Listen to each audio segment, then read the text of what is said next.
Beginning today and every Sunday hereafter, we will be uploading videos like this. Videos where we look at events that are called supernatural. Why are we doing this, you might ask? Because there is more to this world than what we're being told. Together, we will search for the answers. We hope you join us. A simple cube used for storing office supplies. Or is it? In his book, A Land Unknown, Hell's Dominion, Brian Melvin describes miles and miles of cubes, each one containing a person suffering the same punishment they inflicted on others before they died. In 1980, I was a rough and ready kind of a guy.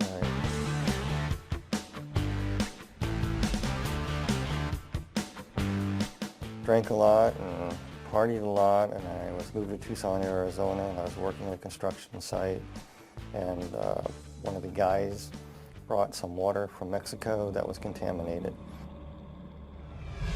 And I ended up drinking it by accident. Got real sick, contracted cholera, and within about 72 hours I was flat on my back and basically dehydrated. That's when I passed away. I noticed that when I passed on that, of course, I wear glasses and I'm very nearsighted. I noticed that, the first thing I noticed is that I wasn't wearing my glasses and I could see clearly across the room. And when I turned my head, I noticed that my body wasn't moving. And I was lifted right out of my body and hovered over my body, looking down at myself and looking around. And next thing I knew, I went through the ceiling of the room I was in, and I was transported into a very, very, very black, dark void.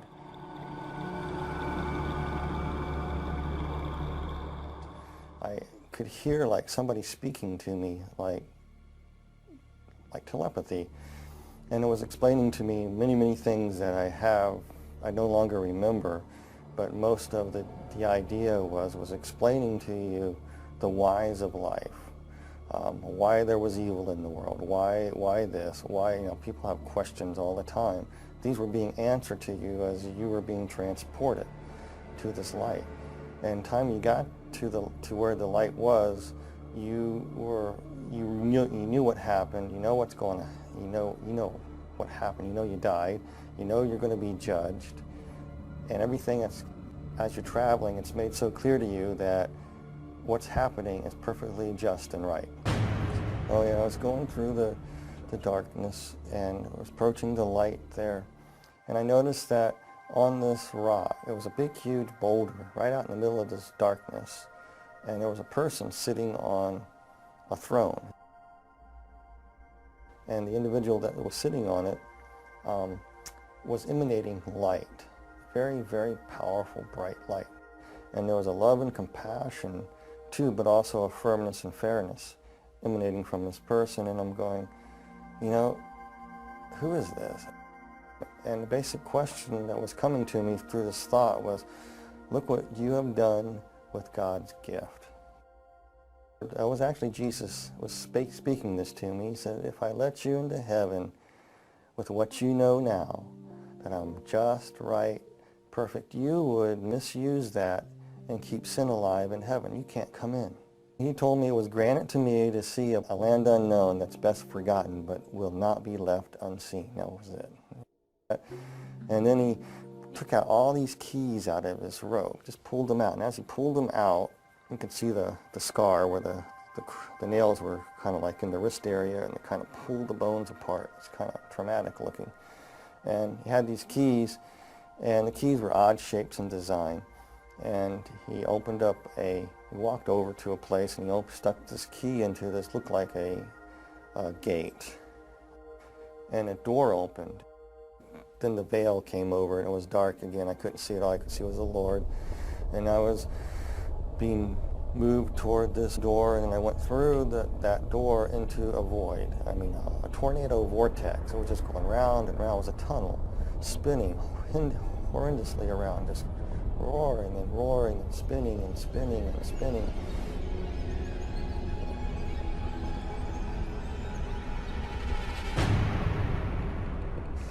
And it smelled horrible. I could hear these screeches and noises and sirens. the most thing I remember the most was slurping noises and screams, and I could feel heat, really hot heat. The next thing you know, I was falling through the sky. It looked like the sky, and I hit the ground. It kind of hurt, and I stood up, and I looked, and I go, where am I? All these people ran out, and some of them looked like people that were dead that I knew, and other people I knew that were not dead. And they come around me, slapping me on the back. They got there awful quick because the house looked far away, but all of a sudden they were there, slapping me on the back, welcoming me there. But something just wasn't quite right with them because they looked weird. They had yellow glints in their eye, and their eyes were almost reptile-like. I looked over and I saw what looked like my best friend turn into somebody else.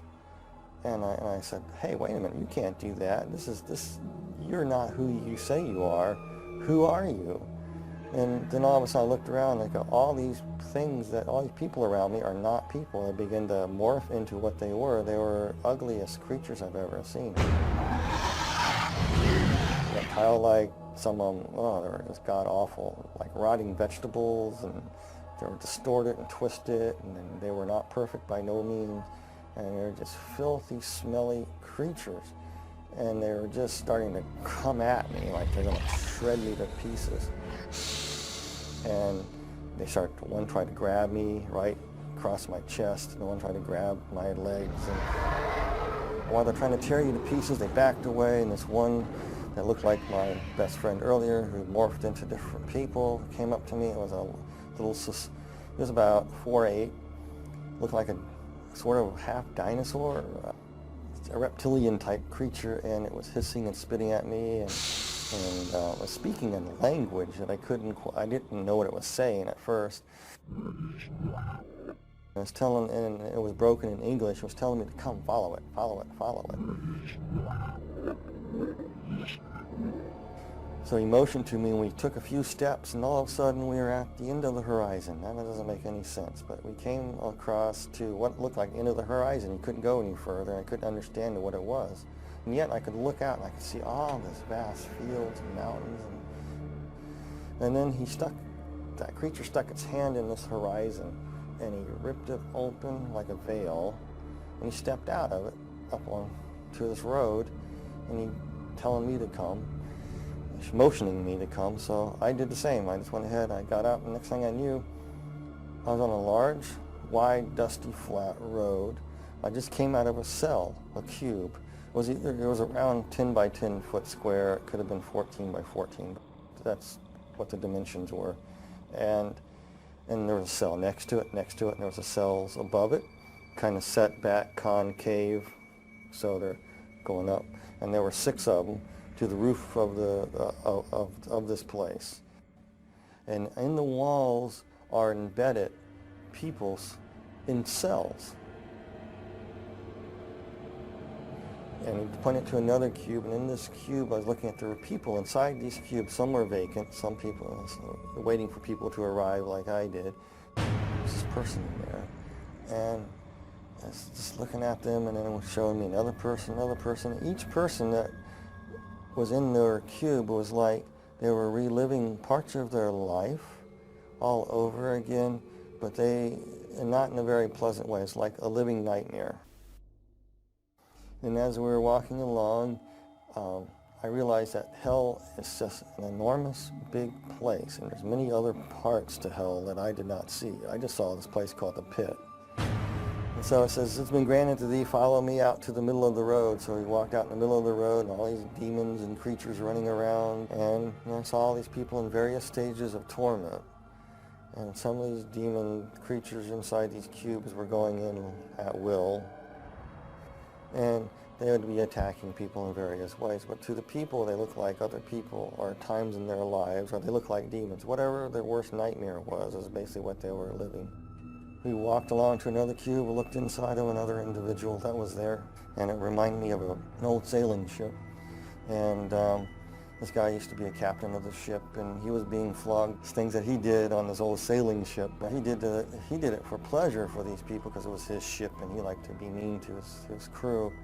and it was being meted back to him. I noticed this being, this creature looking at me. It was in a cube at first, and the person who was looking at this this creature, it was one of those tall creatures with the faces that went around, but it was of a beautiful purplish color, in a way, kind of a beautiful creature, but hideous at the same time. And with its faces revolving around, very seductive, very, very flattering, very, very persuasive. It would try to plant thoughts in your mind, trying to tell you, why would such a good God allow people to suffer like this? It was trying to get me to curse God. I really don't know who the demon creature was. I know he had great power and authority. He either was the second in command or he could have been Satan himself. This one vortex was spinning, and a lady that had just died in a car wreck came through, and she was deposited right there. And I saw her as she arrived, and inside her cube, she saw it as the illusion of her grandmother's farm, her grandparents' farm that she loved so well as when she was growing up. And her grandmother recently passed away too, so she got in this cube, and immediately she thought she was in heaven because there was a grandmother waiting there welcoming her. The grandmother that was actually a demon that gave the illusion of being the grandmother said, "Dear Pudding, you made it to heaven. I'm so glad you're here." And she really thought that she was in paradise. But there was a darker side to her. She would make her children be what she wanted. Her children wanted something else. She wanted them to be this. And if they didn't do it her way, it was the fist. It was verbal abuse. It was cutting down. So as she sat down, I was watching it, and the tree's limbs just grabbed her. And then she realized she was not in paradise. And as we passed some cubes, there were people inside, and they were trapped in flames. And it was like their skin was still intact, but they were burning. And there was an individual, and he was playing pool. And this guy was a child serial killer, but he lived in the 1940s. But he was in this pool hall playing this pool before the punishments would commence again. He thought he had a break. And then these people in there would torment him and come and run and just grab him and tear him up. And out of the sky I could see this big demon coming down. It reminds me of a snake. He just gobbled him and swallowed him. Then all these other little demons came up and said, that's no fair. We didn't have our chance with him yet. Regurgitated him back up. He was whole. I know this sounds really bizarre, but that's what happened. Then all the other little demons, little teeny things, about 3 foot tall, just jumped on him. And he was powerless. And they were beating and clawing him. And there was no rest for this guy whatsoever after that. It was constant torment. Everything that he ever done was being justly put back to him. Came to a cube, and I was looking at this, and this was a woman. She was dressed in fine garb. She was a temple prostitute, basically what it was. And she was somebody who died in Corinth around 69 AD. For a price, she would have a newborn son. For some reason, their religion was some strange thing. When you have a newborn son, you can offer it into a statue, and there's flames underneath the statue. You put the baby on the statue, and basically the baby would be cooked.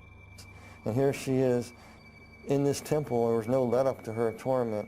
It was almost like all the little babies that she burned that were hers and other people's were tormenting her, mocking her, pouncing on her, just crawling and tearing her up. And she just screamed, and I had to turn away and walk.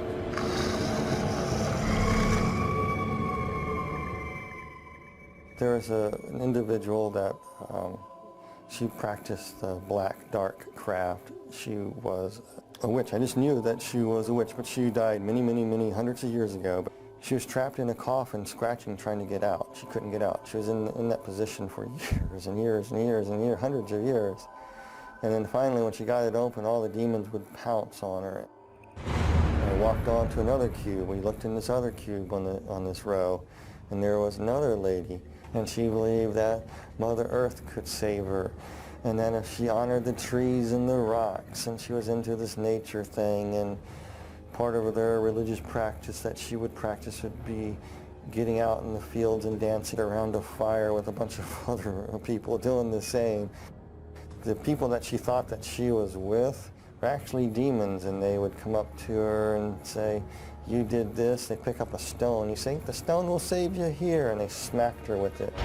So she was standing there, and the demons reached down there and reached in her mouth, ripped out her tongue and part of her thing. Says, "You talk bad? Oh, the stones are not going to save you. Nobody can save you." Then they ripped off her, just actually took her skin and just peeled it off. It was really slow and agonizing to shreds. It done nothing to the skeletons. Then they took the bones and broke the bones. And she felt everything. Then her body would come back together. The flesh would come back together. And she'd be whole again, and it would start all over again. A different scene would happen. And some of the cruelest people on earth were in these. You know, some people, I don't like to say names of people or anything like that, but I will, you know, this one particular individual is definitely there, and everybody knows who it is. It's Adolf Hitler. Hitler was sitting in a cube. The cube was open, and it was just burning flames. He's just sitting there burning. And his flesh wasn't burning, and he had this hideous look on his face. And he was, as he was burning, the flesh would be rotting, and he was feeling every bit of it. It was almost like every oven of the gas, of the concentration camps, all the tortures that went on there were being meted back to him in one intense flaming bit of stoked up white hot heat that would rot his flesh away at the same time, make him ashes, come back. He was just being tormented like that. He was just, I remember having a weird look on his eyes. It was just angry, vicious anger.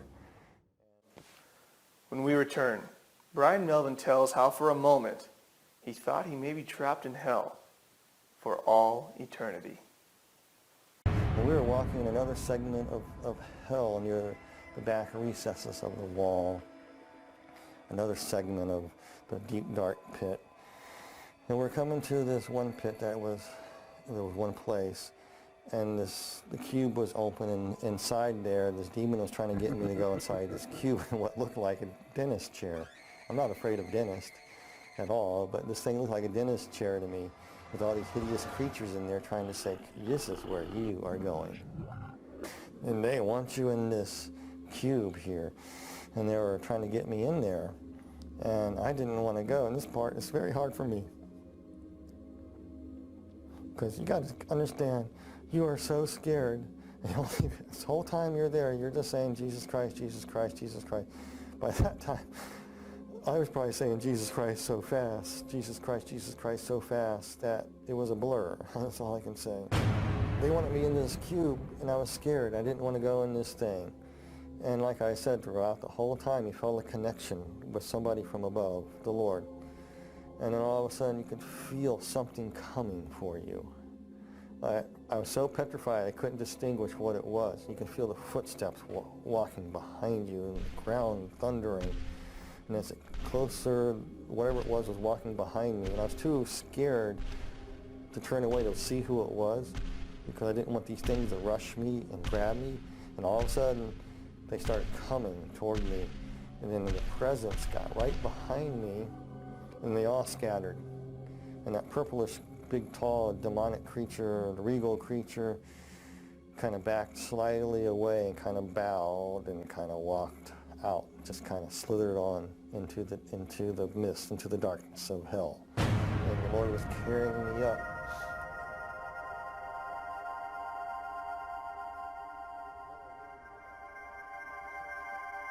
And I knew who it was. It was Jesus. He picked me up. This part I remember though so clearly. He just picked me up in his arms, and I could see where they crucified him. As he's holding me, his bones are pulled apart. He's saying, "You pulled apart my bones." And he carried me. And kind of floated through the air and went through the center of the bottomless pit. I went straight up. I remember bits and pieces of being taken to a hospital and waking up in a hospital room and nurses poking me, and when I woke up out of this thing trying to breathe, I grabbed the doctor and said, "I'm not in a cube, am I?" "I better not be in a cube." And the doctor says, "No, you're in a hospital."